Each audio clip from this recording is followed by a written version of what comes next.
Hi everyone, this is Sambit. So I'm going to present you one of the predictive machine learning models that I built for employee promotion project and to help the organization to predict the promotion of efficient employees. So let's see. Okay, so these are the contents that I'm going to discuss. So objectives, dataset review, then workflow, model deployment, and insights and conclusions. So in model deployment part, would be quite exciting because I'm going to deploy our model live on the local server using web framework and get the prediction of our test data of employees that has been given to us to predict, right? So stay tuned, guys. Okay, so what is this project about? So before understanding the project, I have listed down few benefits of employee promotion for the organization, as you can see on the slides. But the main challenging thing here is from the organization perspective, when and how to promote the employees, right? So I have analyzed various parameters which affect the promotion of an employee for the organization and developed a machine learning model to predict the employee is really ready for the promotion or not. So let's see. Okay, so this is the dataset that has been given to us to build a machine learning model and predict our target variable. So here I've listed down various predictors. You can see employee ID, department, region, education, gender, etc. Right. So we have to analyze the predictors and predict our target variable, that is promoted variable. So each promoted column basically refers to the promotion of employees. So as you can see, it is a binary classification problem. So 0 is basically represented as the employees who is not getting promoted, and 1 is represented as the employee who is getting promoted, right? Okay, so data pre-processing, this is the basic first step towards building a machine learning model. So in real-time scenario, it takes 50% of time to pre-process the data and make your data ready for the model, right? So it involves few steps, right? Data cleaning, missing value treatment, and outlier treatment. So let's see one by one. So data cleaning basically means it removes irrelevant or useless column which hardly create any impact to our target variable, that is promotion. So here we have employee ID that you can easily sense that employee ID is hardly creating any impact on promotion, right? So I have dropped this. So let's come into missing value treatment. So before going to treat the missing value, we have to understand the randomness of missing value with respect to target variable. So what I've done, I have created Python function to check the randomness of missing value. So what I mean here is the employee who got promoted, actually those employee has more missing value or vice versa, right? So we have to check the relationship between the non values with our target variable. So fortunately, our data set does our data set those value which is non value doesn't have any relationship with our target variable. So yes, I have found missing values on two columns, that is education and previous year rating. So what I've done, by looking into the education column data distribution, we can sense that the more value won't helpful to treat the missing data here. So I have used KNN classifier, like KNN algorithm I have used to predict the missing data here for the education column. So it would be quite efficient to treat the missing data. Okay, so missing value treatment for previous year rating. So previous year rating has also missing values. By looking into the distribution, you can see the mode value doesn't guarantee the effectiveness of missing value. So I have treated the missing value with more value, but additionally what I have done, I have added a separate column with value 1 to the respective non-treated values and 0 to the not null values in a separate column, which helps the model to give a weightage to the non-treated values, right? So this is the basic ways that I have treated the missing values. We next come into outlier treatment. So before going to treat your outliers, uh, always have a basic in mind that we have to know the business scenarios, right? So sometimes what happens, the outliers maybe impact your business or your target variable, right? So we have to learn the basics of business scenario. So our H column found to have outliers. like how did I treat the outliers in the edge columns? As you know, edge is normally distributed, so we can eliminate or restrict the edge distribution to three standard deviation methods. So I have used three standard deviation method to treat or replace the outliers. So whichever values that comes after the three standard deviation boundary, I have treated those values or replaced those values with logical values. I can perform IQR, that is interquartile length, but that is more preferable when your variable is skewed. You can perform that. But as edge is normally distributed, I have used three standard deviation method to treat the outliers. Okay, few ordinal variables have like recruitment channel, ads on have the outliers, but these outliers could be valuable for our business, so I have kept it as it is. Okay, so exploratory data analysis. So you can see the distribution of target variable is highly imbalanced, so there is always a chance of our machine learning model getting biased to the minority classes, right? um, so in order to avoid this, we need to perform sampling algorithm. So I have used oversampling here. So there is a note here: always avoid using undersampling, because there is always a risk of less information for our machine learning model to predict the promotion, right? Okay, let's come to univariate and bivariate analysis. So I have attached two box plot for two continuous column, that is edge column and average training score. So as you can see, the second box plot, that is for average training score with is promoted column. The uh, the median value in the IQR range it fluctuates more with the employee got promoted and didn't get promoted, right? So we can say that there is always a correlation with the average training score with the promotion, right? Unlikely in the age column. So we can say that average training score variable is more influential to the target variable than age. Okay. Okay, so one more univariate and bivariate analysis. So these I'm discussing about the insight, right? It can be treated as insights for the business side. Okay, so you can see the grouped bar plot that I have plotted here. From the category variable, we can visualize those employees who got KPI metrics greater than 80 has more likely to get promoted. No, you can easily identify by seeing the grouped bar plot for KPI metric and is promoted, right?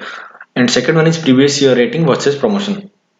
Okay, so by looking into the plot, you can easily uh, see that the employee who had 3 and 5 as previous year rating were comparatively got promoted the most. You can see the green bar plot, which is from like the employee who got promoted, had the highest numbers in 3 and 5, right?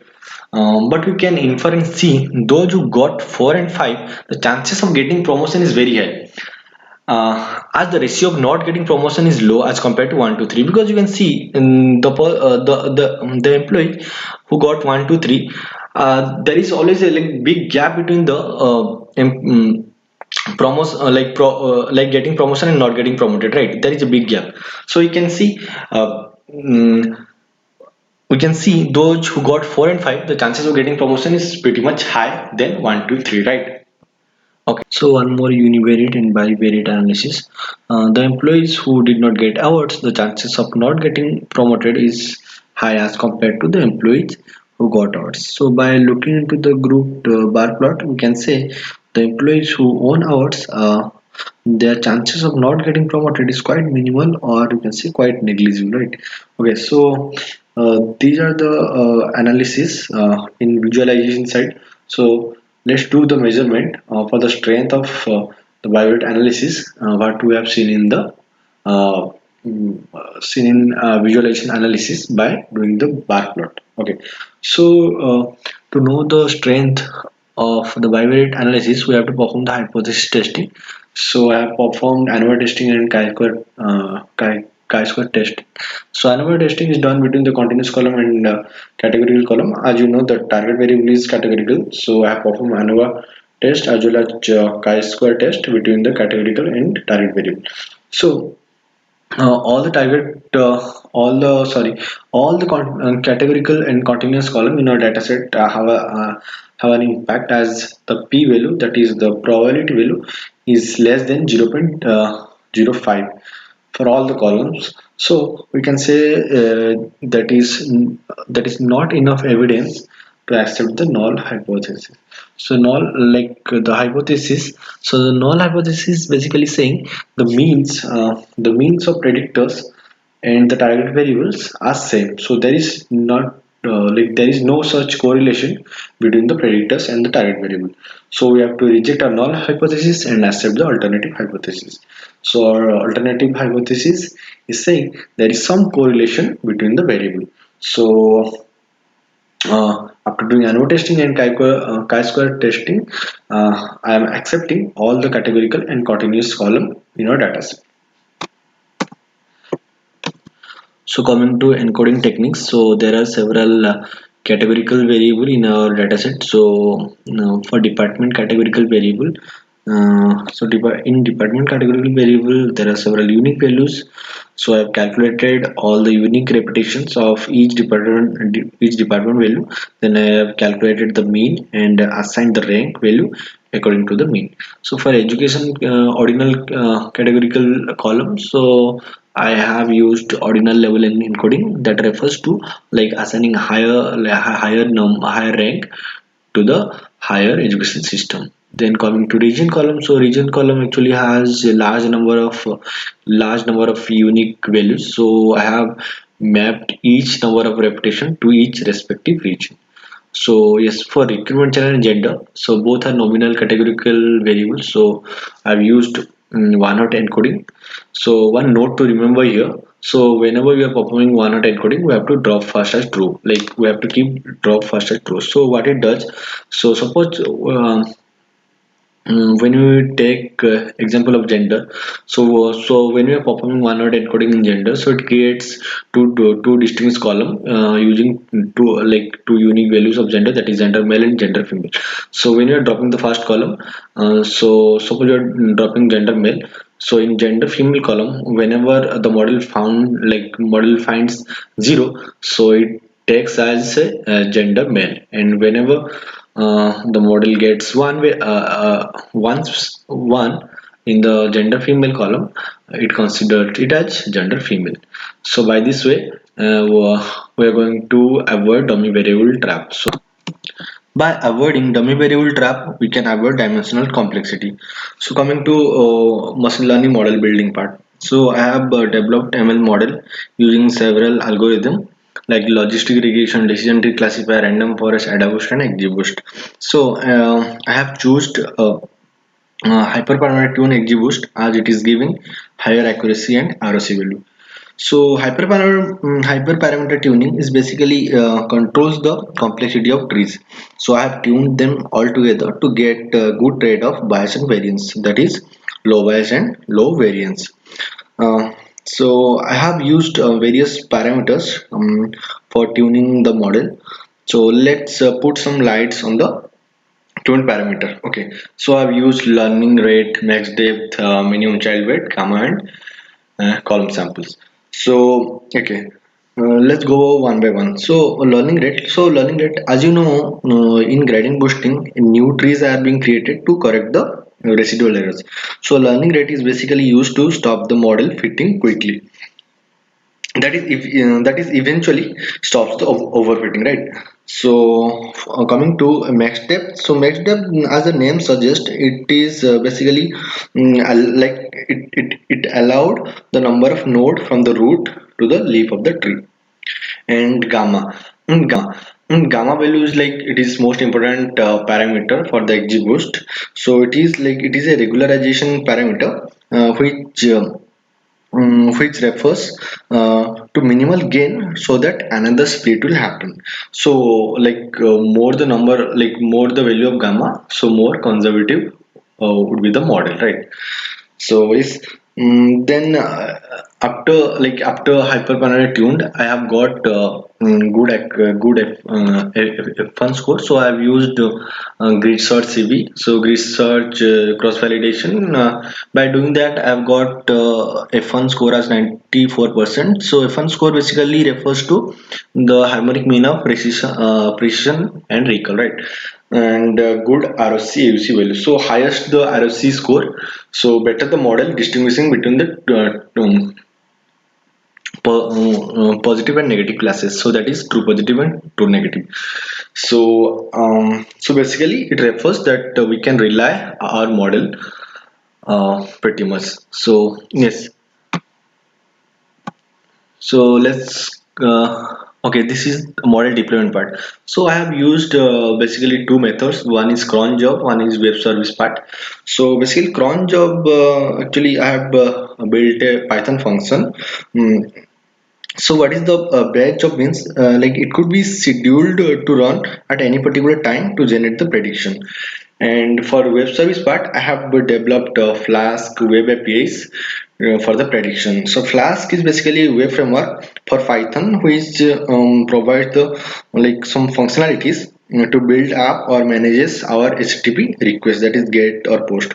So for UI part, as you can see in my screen, like I have attached a screenshot in my slide. So it is a Swagger API. So Swagger API basically it is a great tool for the visualization web service which documents our APIs. So it is nothing but it is in Flaskr module. So Flaskr is basically the Flask extension for open APIs. So at the end of the slide, we're going to watch the live deployment of the test data that has been given to us to predict. Okay, so I have listed down all the feature importance bar plot.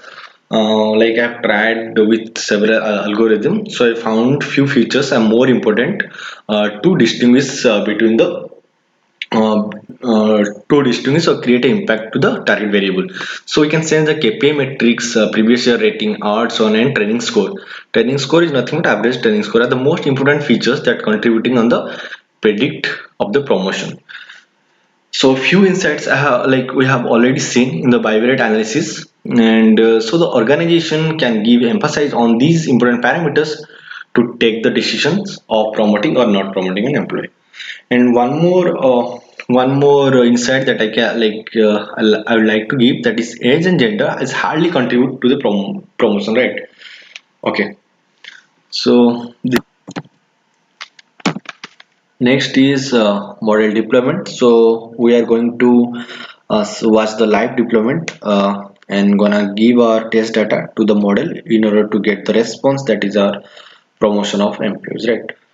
Okay, let's see. So before going to show you deployment, guys, I want to let you know what are the test data, like what are there in test data which we are giving to our model, right? So the test data contains all the parameters that we were talking about in the whole slide, right? So all these parameters we are going to give our model, and in return we are going to get the response, that is the promotion of employees or the target variable. So let's see. Okay. Okay, before going to up our local server, I am going to show you. So these two endpoints that I have created in Flask. So I want you guys to remember that one is welcome, another one is predict file. Okay, so let's see. Let's up our local server. Okay, so we have got the IP address and the port running in the local server. Let's click it. Okay, so it is showing no URL found, because actually it has upper server, but the thing is that we need to give proper endpoint that we have created in Flask, right? So one is welcome that I've created. Okay, so yes, the endpoint is working fine. So it print the statement that I have given in that particular endpoint function. Okay, next let's go and predict our parameters. So API docs. So we have to write API docs in order to go to Swagger API. So in Swagger API, basically it gives the front end part. So whichever endpoint that you create, it provides a tab format to print all your APIs. So okay, we got our API in the Swagger front end. So we're going to upload, try it out. We're going to upload our test data that I have shown you just before. And it contains all the predictors of all the parameters of employees, right? So in order to um, predict the promotion part. Okay, Okay, so we got all the parameter and responses in a JSON format, right? So we have got all in JSON format. We can do one thing, we can download it. We can download the JSON file and we can go and convert JSON to CSV in order to give you guys to a visualized representation, so that we can understand the responses, right? So let's go, let's downloads. Okay, this is the response that we got. Okay, so that actually it has some 25,000 data, so it will take some time. Okay.